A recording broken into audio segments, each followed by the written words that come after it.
Yo, what's going on, you guys? It's your boy 360 Stacks in this thing, baby, representing TKOG. I wonder, maybe this angle's a little weird, but it can work. I'm at the hotel right now. I flew out to Austin to play at Nats. I got my invite at the beginning of the season. I decided to play YUBEL Fiend Smith. It's just like Fiend Link. I've been grinding Fiend decks for like the past year and a half. I went from Unchained to Labyrinth to YUBEL. I've just been really enjoying like the Unchained cards for the most part, are the main reason why I enjoyed all the past three decks, like that unique synergy. I think that Yama is just a crazy card. I think that Rage in the SP has such a valuable interaction playing into a lot of boards, and it's just like such a diversified interaction that like I really valued that in every deck that I've played. Now, the list that I took was in preparation for this event. I have to tell you guys right now, I unfortunately did not make it to day two because of unfortunate circumstances. So I actually showed up late to round one at Nationals, so I automatically started with the with the round one loss. I played out the tournament. I went X2. Like, I lost twice, but you know, I already started off with the loss. Who knows if I would have made it to day two? You know, can't cry about it. Me and my wife were under the impression, well, that it started at 11. You know, we showed up late. It's okay. Things happen. Can't cry about it. After that, I played in some side events. I got third in the charity event, and I just cashed out all my tickets and like sold mats and picked up like the Hungry Burger deck and like, you know, just picked up like water cards. I just went and looked for cards for my pet decks. I enjoyed the deck. I think the deck is really, really fun to me, in my opinion. It's explosive. It can navigate through hand traps. It has everything that I want. It's consistent. It's resilient. It can break boards with engine. It can pivot different lines that have not really notable choke points. I think regardless of your opponent having the information of what card you have and how you're going to use them, this is one of those decks where like you just can force interaction. I can know that my opponent has nib and force them to nib me and like can still play through it. The deck just beats so many other decks in the room. I felt very confident. My two losses were to Sprite and to Snake Eye. The Sprite guy I lost to is the only loss where like I played perfectly and just lost. The Fiendsmith guy, the Snake Eye guy, I got into game 3 and my opening hand was literally Samsara, Grave Squirmer, Talents, and a Chaos Beckoning Beast plus like a Terror Incarnate, which was actually terrible.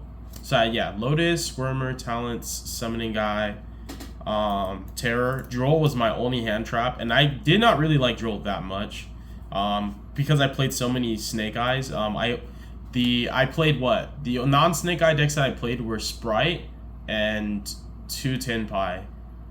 The other 6 were all Snake Eye. So I played a lot of Snake Eye. I'm sorry, I played 5 Snake Eye because I played a Centurion guy. I lied. So I played only 5 Snake Eye. I only lost to 1 Snake Eye, and that was the game that I'm talking about right now. I normaled the Samsara. I activated Squirmer. I knew he was going to Appaloosa it. I just knew it. He actually did not have that like crazy of a board. It was more the hand traps. And I was supposed to activate Talent. We started like talking. Like, I don't normally do that with my opponent. I don't normally like talk and like, because I already had a line in my head, and then I got thrown off, like, and I was just like, oh, why didn't I activate Talents? Because like right after that, I contact Fuse for Phantom. Like, the line that I was thinking of was activate Talents because like he had to hard summon SP. So like his inboard was Oppo, SP, Druis Worm in the Spell Trap Zone, a Magic Deflector that I know that he set off of Angel Blue Tears, and he had Flamberge up. So it was literally just like Princess, SP, and you know, Appaloosa. Like, that's what I was worried about. Deflector didn't matter because my hand didn't play into it, and I could play around it. So like literally when I forced the Appaloosa, I was supposed to activate Talents to take, check for SP. He's probably going to chain SP or he lose it. And then I was going to take his Flamberge, use the Flamberge, check the Appaloosa, and the last things that I need to play around are hand traps. So I was going to contact Fuse for Phantom, summon Phantom, and then just combo there with the Phantom up. And if he has 2 hand traps, then like I lose to 2 hand traps, you know. But he only had 2 cards in hand. Actually, I knew one of the cards that he had in hand, so like, he had to have like, yeah, like the hand trap he had to have like literally. Well, no, the face down I knew was wanted. and then I knew one of the cards in hand. So yeah, I think I would have won if I played it correctly, because that sequence only loses to 2 hand traps, and I knew he didn't have to. He had to have specifically one. He did reveal to me that he had Droll at the end, so that was my only mistake that I made all day. It cost me the game, so that was my second loss. But I was X3 because, like I said, I showed up to the event late. That was unfortunate. I played really well. Granted, I had anxiety from showing up late to the event, and every round I was like, I'm gonna be late, I gotta go. So this is my list. I really like the YUBEL deck. It's really fun. I like it a lot. I'm still gonna be playing it this format. We're gonna go over the main, the side, and the extra. So we'll just start off with the non-engine. Yeah, I was prayed up for this event, and I'm not gonna lie, I drew some of the worst hands I ever drew playtesting with this deck, and like it still made it work, and I only won 1 dice roll out of all 9 rounds. And the 1 dice roll I won, I think it was against one of the Snake Eye guys. So I lost 8 die rolls, won 1. So yeah, that was kind of crazy. All the odds were stacked against me, and I drew terrible hands, and like I just made it work. So the non-engine is just 3 Ash, okay, 3 copies of Infinite Impermanence, 3 copies of Joel and Lockbird, and then I paired some 2-ofs. This was not correct. I just had a lot of coverage that I was trying to get out of my main deck, because I knew there were so many cards that were good enough to play, but I couldn't allocate enough slots to play certain ratios of them. So I played 2 Nib and 2 Veiler. I think that 3 Nib and 3 Veiler is correct, and I think that Ogre should have been in my main deck somewhere. So that's really unfortunate and sad, but I learned a lot from this event, and I know what I'm going to do moving forward. I also played 2 copies of Crossout. This card was actually really, really insane. I don't think that I'm going to cut it. I was very convinced, testing with my friends, I was telling like pretty much everybody that I think Crossout and Talents are the best defensive cards, because a lot of these game states really did develop into hand trap wars, which is kind of unfortunate because it feels like you're not really playing Yu-Gi-Oh right now. Like, you're not playing your decks, you're playing generic staples and just like having staple wars. So I liked to cross out a lot. I crossed out a lot of Drolls. I had hands where I knew that I beat 2 hand traps, like, but would lose to the 3rd, and my high roll hands, like where I had access to Phantom. Like I played against Snake Eye round 2, my very first actual round that I got to play, because I started with a round 1 loss, so I already was like, you know, down on my luck. I played against Fiendsmith Snake Eye. He made the full board. I think I had no hand trap. Yeah, I didn't hand trap at him all. I broke the board with Engine plus Crossout, and he had Appaloosa. I didn't check the Appaloosa with Crossout. I hit the Droll with Crossout, and yeah, I broke his whole board, and I ended on Caesar with Raging Grade with Nightmare Pain up, and I clocked him down to like 1,600 life points. And then his main phase 2, he started playing, like he played through my Caesar with his follow-up. He checked the Rage, which his follow-up was nice and his hand was good enough. And then I had an interact. Actually, I didn't have Raging Grave. I just had the Chamber set because I forgot the way I sequence my plays. I did not get to the Rage. So I had Yama engrave, and I had Shavara engrave, and I had the Chamber set. And he tried to Druid Worm my Yama because I think that he realized like he loses because he can't skip his battle phase, and Nightmare Pain's gonna make him kill himself. Because, you know, I did end on Phantom Caesar, and he tried to Druid Worm the Yama. I chain Chamber, summon the Yama, added the Shavar. He tried to SP the Yama. I Shavar popped the Yama. Then he had to go to battle phase. Like, he already Flamberge to push, but he tried to Flamberge to push my YUBEL. I chained Grave Squirmer in hand that I searched off the Nightmare Pain, popped it, summoned Terra Incarnate, and then he was forced to kill himself. So that's how he lost. But I don't think I would have broke that board without Crossout because I couldn't check the Droll with my hand. So I think this card's very valid. If it was Talents, I think I could have played through the board as well, because I probably would have took the Flamberge to check the Appaloosa, or took the Appaloosa to check the Princess in the next hand trap, because that's what's going to beat the Oppo, so that my hand, I can just steamroll through the rest. But I think these were the best non-engine, and Call By was actually, well, Call By, I'm not gonna lie, is the best. There's no world where I'm not playing this card. I don't know why people don't play it. A Call By is like literally the best defensive card I think you can play in your deck right now. It's just disgustingly good. I think Call By's crazy. I stopped Puppet Locks in testing with this card. It hits Droll, obviously. And I only have certain hands where Droll really matters. Droll is like, okay. A lot of times, like when you open engine with this deck, like you really can commit like a Phantom and set up your Fiendsmith combo under Droll. So like if you have those kind of hands, you don't hit Droll, but this card's just really, really disgusting. And I really like hitting Flambergers with this because when I play against Snake Eye, I'm not worried about the board. I'm worried about the follow-up because I know I'm going to break the board and I'm going to set my own up. If I call by the Flamberge, the follow-up's gone. Now I'm just like, I hope you drew extra engine, you know, duplicates. Then this card was just like, you know, chamber. It was kind of mid. It was like one of the worst draws in the deck. For the actual engine, for starters, I played, you know, 4 Nightmare Throne. This card's gas.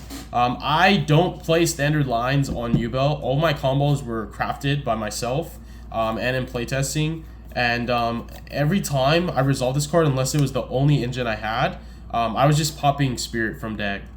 I've seen a lot of people go like, with the perfect hand, they'll go like Gates into Beckoning Beast and Throne to like, they'll like literally go normal Beckoning Beast, extra normal for Samsara D-Lotus.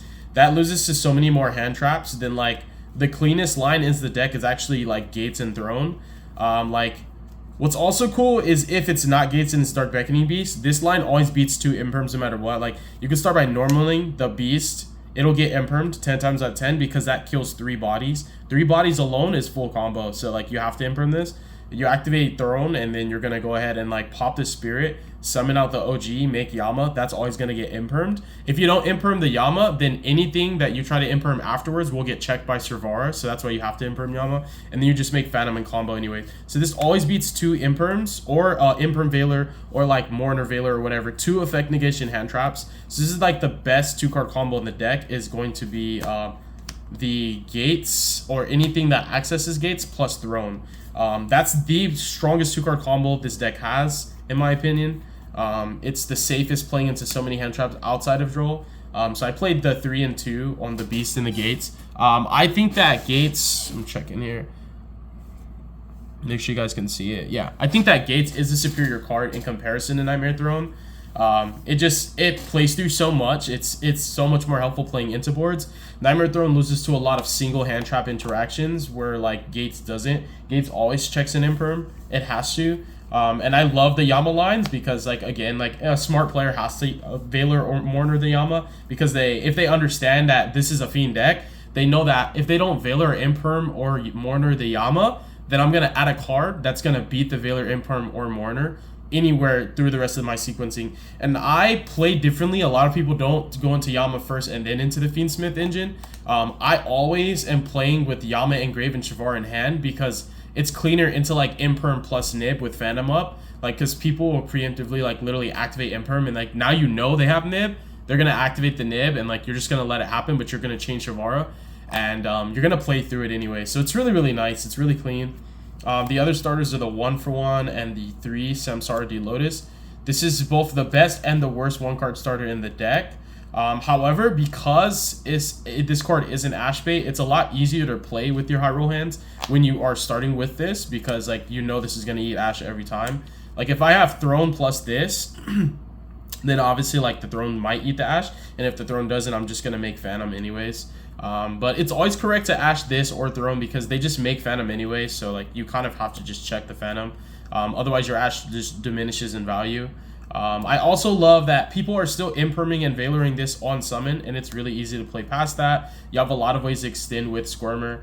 You have a lot of ways to get it back, especially with cards like Gate and just Yama into Shavar to bring this back. That's one of the lines like you haven't available to you with Aerial Eater with the Fiendsmith cards, where you can just Foolish this and then make the Rage, Shavar pop the Rage, Yama back the Samsara.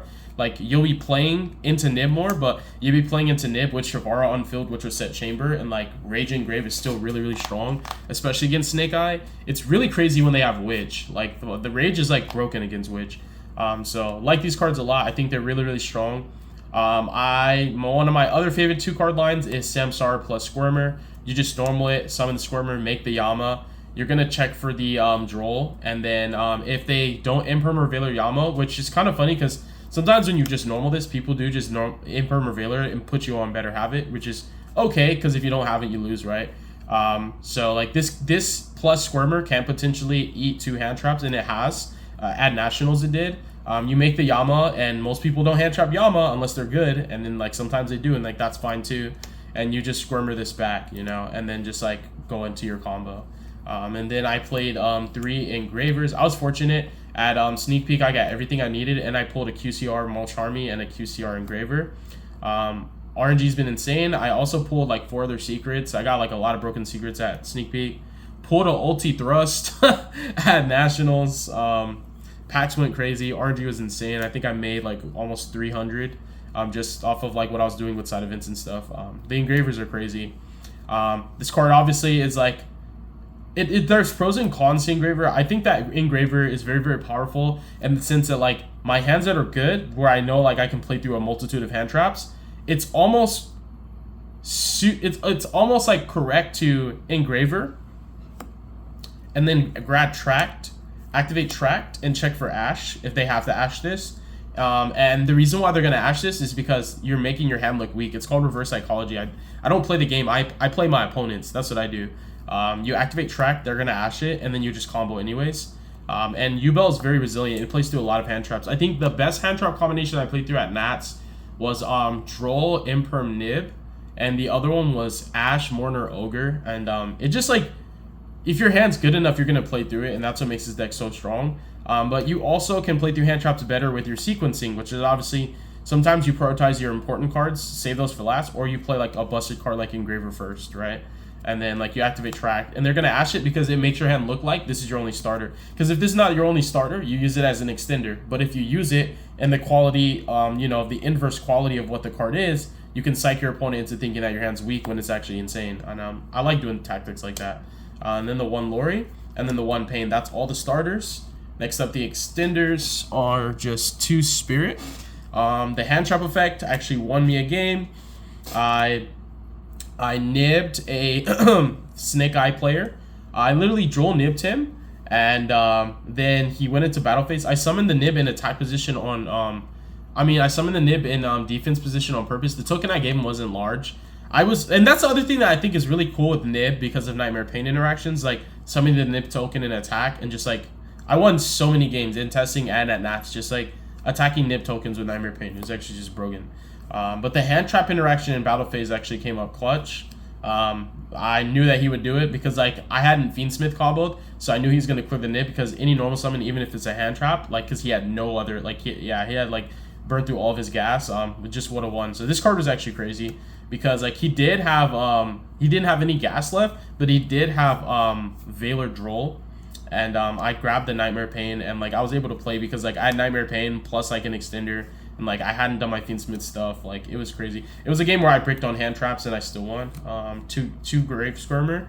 I think this card's broken. I might play it at 3. It was just when I had it at 3, I kept drawing 2 all the time. I don't know. Maybe it's just a curse. The card's crazy though. And then Shavara. These are all really, really busted extenders. And then the 3 1-of actual bricks. The deck plays 4 bricks. Plays the Unchained Trap, and then these guys. Lori's not a brick. Lori's crazy. So yeah, whenever you open these though, these bricks actually just make Phantom. So I've done that a lot. It's just your timing. You just don't want to tunnel vision and just like flat out make Phantom just because you can. I like to force an interaction first and then like turn talents on, and then like talents and then make Phantom. Especially like if you know you could beat the hand traps, you talents the board. If you could beat the board, you talents the hand, and then you make Phantom, because like Phantom chaining in response to IP after you've checked Appaloosa means means Snake Eye's only other like way to force the Flamberge on your turn is Princess, and you can check Princess with a lot of different cards.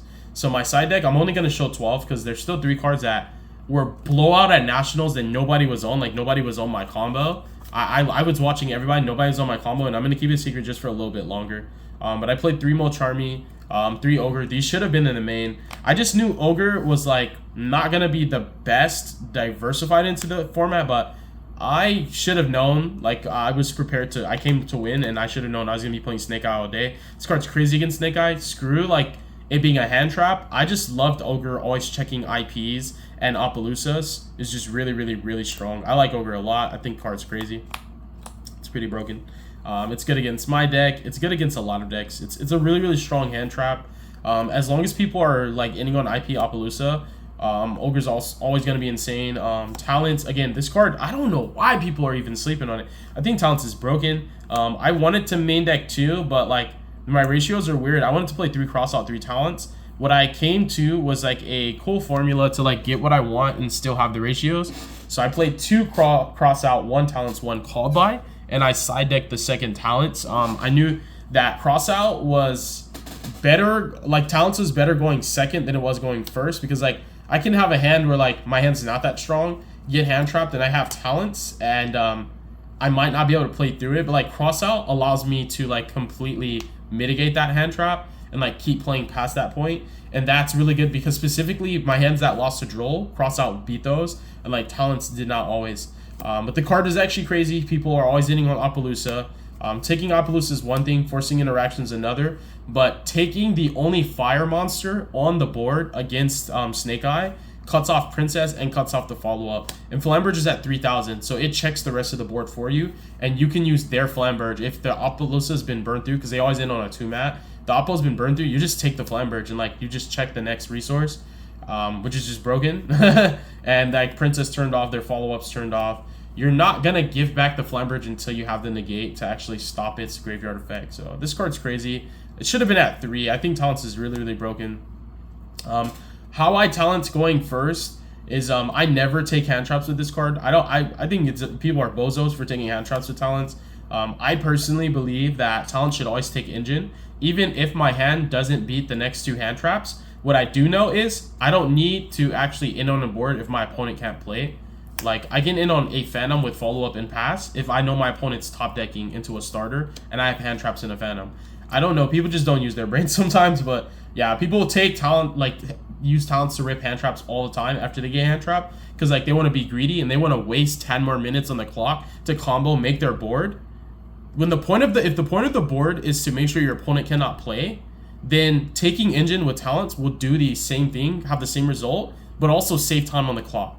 Because like every minute matters, and if I'm gonna waste 10 minutes to make a board that says my opponent's top deck doesn't matter, I can also just talents rip their only starter and then just make a Phantom with hand traps, knowing I have follow-up, and the follow-up is the cards I could have used to combo. Well, why would I just, people just do stuff because they can. So that's, you can always tell like a good player apart from an average or mediocre player, because a good player understands like what you need to win, and then all that extra stuff. People be doing too much, bro. They really do.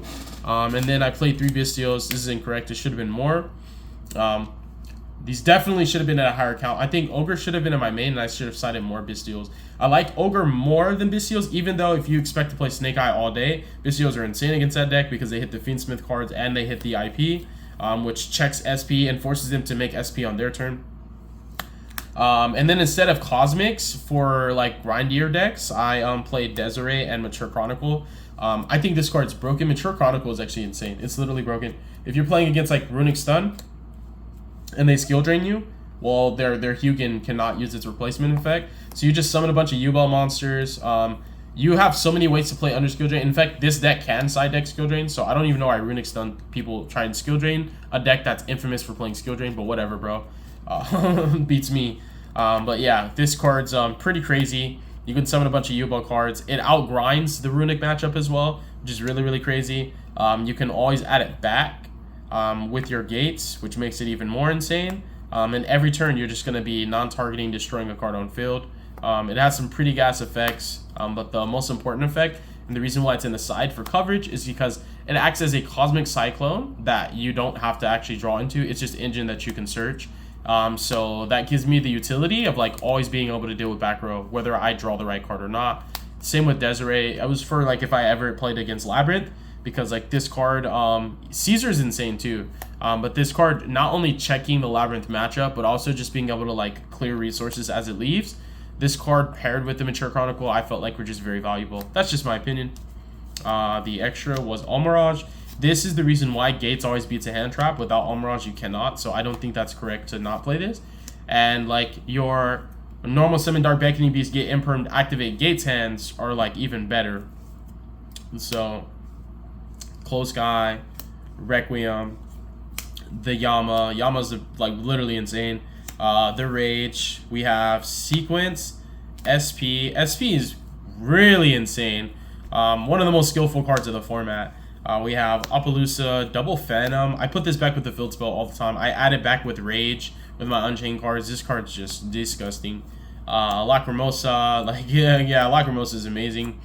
I think most of my lines I always add back and then discard, get the Lori, so that I can extend into the Yama and make the Appaloosa part of my inboard with the Rage and like still get the Caesar. So my inboard, especially just off of like the 1-card combo, my inboard is the Appaloosa plus Varudris plus DDK Waving High Caesar and like Rage Engrave with Nightmare Pain up and the Phantom of YUBEL.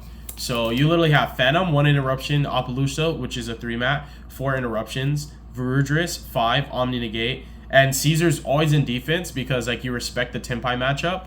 You don't know, when you win the dice roll and you go first, you don't know if you're playing against Tempai, and you don't want their Lightning Storm to out the Caesar, because even though Lightning Storm can out Nightmare Pain, which is a card that they can lose to, and they have trouble outing a card that can be destroyed by battle when you have interruptions, Caesar is enough to beat their whole engine. Caesar alone checks for the Kaiman and the Chandra, and it doesn't matter if they have field spell. I beat a lot of Tempai players in testing, and also the only Tempai players. No, because I played 2 Tempai, 1 Sprite, and 1 Centurion. So yeah, the only 2 Tempai players I played against, both of them lost to the Caesar.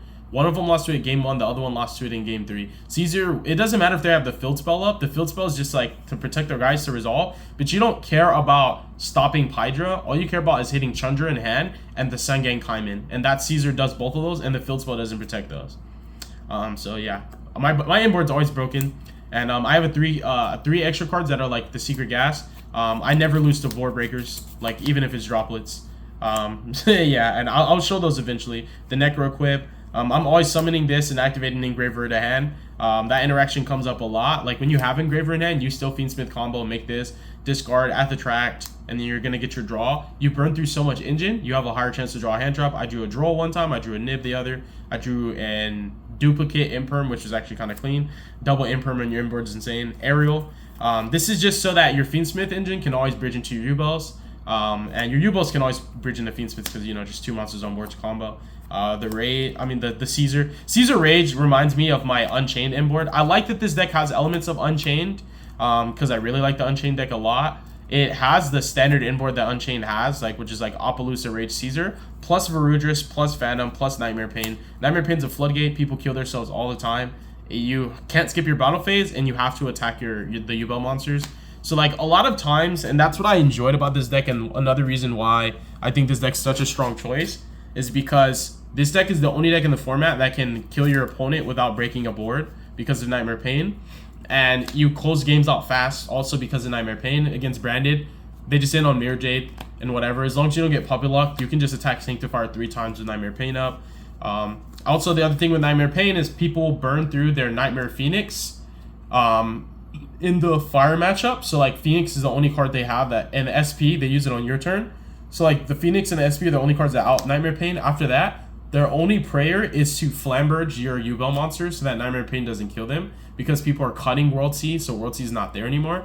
And because of that, it's like I won 2 of my Snake Eye matchups just because of Nightmare Pain, because they couldn't out it, because they burned through all the cards that do out it. They end on Appaloosa with Nightmare Phoenix, and like I knew all I had to negate with Phantom of YUBEL was not anything they activated except for Flamberge. That's it. I let them activate 5, 6, 7 different effects. I don't care. All I'm waiting for is the Flamberge. My win condition is to identify my lose condition and play around it. That's my win condition when I play Yu-Gi-Oh!